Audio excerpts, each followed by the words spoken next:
Me ngrohjen e motit filloi edhe sezoni i zjarreve në vendin tonë, pra siç mund të shihet në prapavi, deponia mbi fshatin Haraqin tani ka disa ditë që po digjet, ndërsa nga zjarrfikësit thonë se deri tani kanë intervenuar, por vazhdon zjarri të jetë aktiv.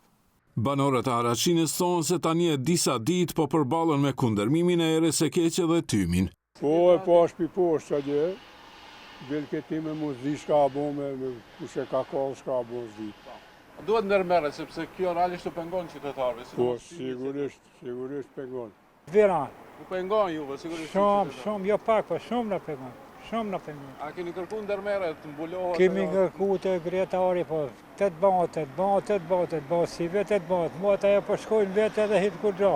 Zjarrfiksat a kanë intervenu?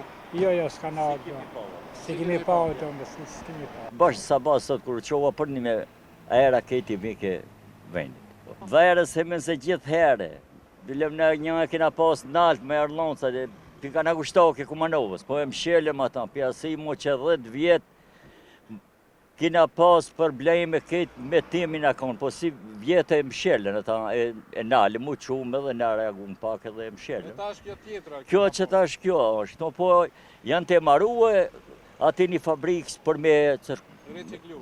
Po më hala nuk ka përfunduar. Nga komuna Haraqinës thonë se veç më kanë intervenuar në mbulimin me dhe të pjesës ku digjet deponia dhe se vazhdojnë të ndërmarrin masa për shuarin në plot.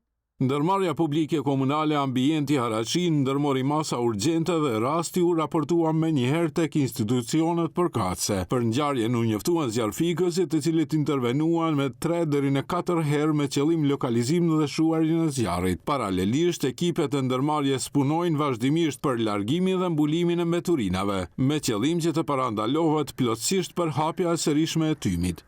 Nga komuna Haraqinës thonë se ekzistojnë dyshime se zjarri është shkaktuar nga personat e papërgjeshëm, për të cilin thonë se kanë njoftuar edhe policinë. Sa i përket fabrikës së selektimit të mbeturinave afër deponisë, nga komuna Haraqinës thonë se është në fazën përfundimtare dhe pritet që së shpejti të vihet në funksion.